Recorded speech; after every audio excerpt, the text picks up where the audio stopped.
लखनऊ का blue drum case, जिसमें आज कई चौंकाने वाले खुलासे हुए हैं। लखनऊ के मानवेंद्र सिंह हत्याकांड में पुलिस पूछताछ में आरोपी बेटे अक्षत ने बताया कि हत्या के लिए उसने एक दिन पहले ही ऑनलाइन 2 चाकू मंगवाए थे।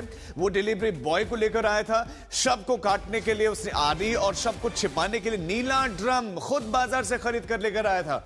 अक्षत ने पुलिस को पूछताछ में बताया कि गोली मारने से कंबल, चादर और तकिए पर खून लग गया था। वो सब भी वो बोरी में भरकर सदरौना में नहर के किनारे ले गया था और वहां पर उसने सब कुछ जला दिया था। पुलिस ने अध जले कपड़े और राख आदि भी बरामद कर ली है। अक्षत के खुलासे से साफ लग रहा है कि उसने अपने पिता को गोली तत्काल झगड़े या गुस्से की वजह से नहीं मारी, बल्कि उसने कत्ल की पूरी प्लानिंग बहुत पहले कर ली थी। हमारे साथ हमारे संवाददाता समर्थ श्रीवास्तव इस खबर पर ज्यादा जानकारी के साथ जुड़ गए। समर्थ, क्यों मारा उसने अपने पिता को? क्यों पहले प्लानिंग कर ली थी? क्या पता चला अभी? देखिए राजीव, ये एक अनसुलझी पहेली की तरह बन गया है। हम इस वक्त आशियाना के उसी घर में हैं जहां पर ये पूरा हत्याकांड हुआ है। और केवल हत्याकांड ही नहीं हुआ है, निर्मम तरीके से शव को कई हिस्सों में काटा गया है और नीले रंग के ड्रम में भरा गया है। तस्वीरें आपको हम दिखा दें। ये जो तीसरा माला आप यहाँ से देख पा रहे हैं, यहीं पर ये पूरा हत्याकांड हुआ है, जहां पर एक बेटे ने, 21 वर्षीय बेटे ने अपने ही पिता की हत्या कर दी है।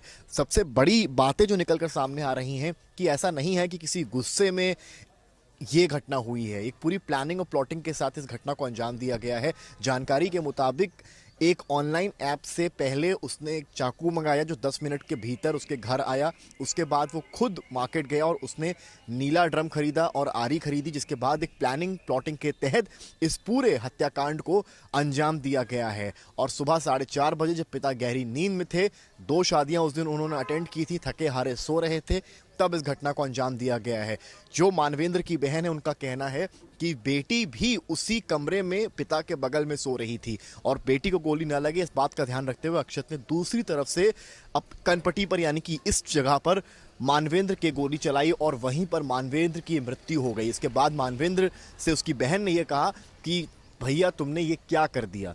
इस पर उसने कहा कि मुझे गुस्सा आया और मैंने ये कर दिया। इसके बाद बेटी नीचे वाले कमरे में, नीचे वाले घर में चाची के यहाँ चली गई और मानवेंद्र ने वहीं पर बॉडी को ठिकाने लगाना शुरू कर दिया। इतना ही नहीं, जो छींटे जो कमरे में आए उस पर भी पुताई करने का, पेंट करने का काम किया गया।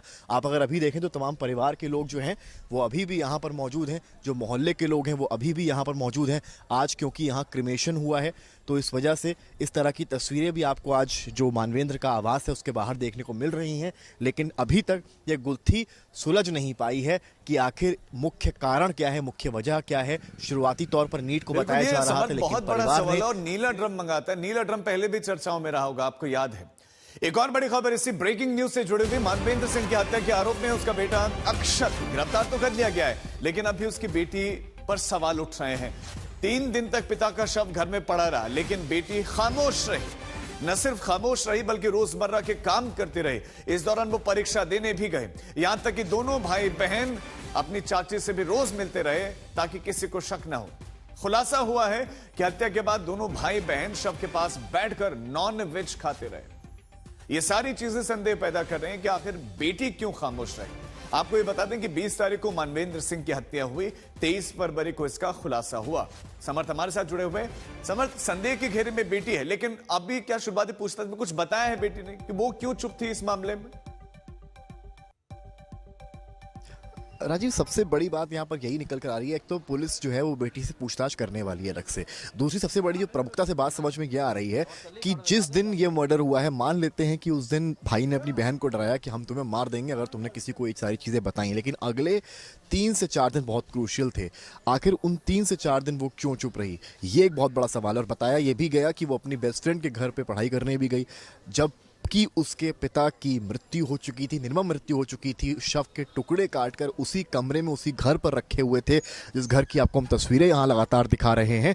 तो ऐसे में पढ़ाई में मन लगना, एग्ज़ाम देने जाना, और उससे बड़ी बात है परिवार में व्हाट्सएप और ऑनलाइन सोशल मीडिया के ज़माने में किसी से तरह की बातों को साझा ना करना, अपने आप में एक और प्रश्न चिन्ह की बात है कि क्या ऐसा था कि दोनों भाई बहनों में इस बात को लेकर कहीं ना कहीं रोष था, जो पिता से नाराजगी थी, और वो इस पूरे हत्याकांड को इसमें अंजाम दिया। परिवार के तमाम लोगों को मैं लगातार आपको दिखा रहा हूँ, जो यहाँ पर इनके भाई हैं, जो तमाम लोग हैं वो यहाँ लगातार हैं। कल हमने इनके बड़े भाई से बातचीत की थी, आपको ले चलते हैं एक बार उनके पास भी, यहाँ पर वो भी है क्योंकि आज जो है क्रिमेशन हुआ है, पोस्टमार्टम के बाद बॉडी पहुंची हुई है। और आप यहाँ पर देखिए कि किस तरीके से गहमा गहमी का फिलहाल यहाँ पर माहौल बना हुआ है। आप लोगों ने आज फिलहाल वो बात भी नहीं करना चाह रहे हैं, बहुत इमोशनल क्षण इन सबके लिए आज देने वाले। और पुलिस भी चकित है कि एक बेटे ने अपने पिता को मारा और बेटी वहां थी और उसे मालूम था लेकिन वो खामोश रहे। बहुत सारे प्रश्न चिन्ह। आपका बहुत शुक्रिया इस तमाम जानकारी के लिए।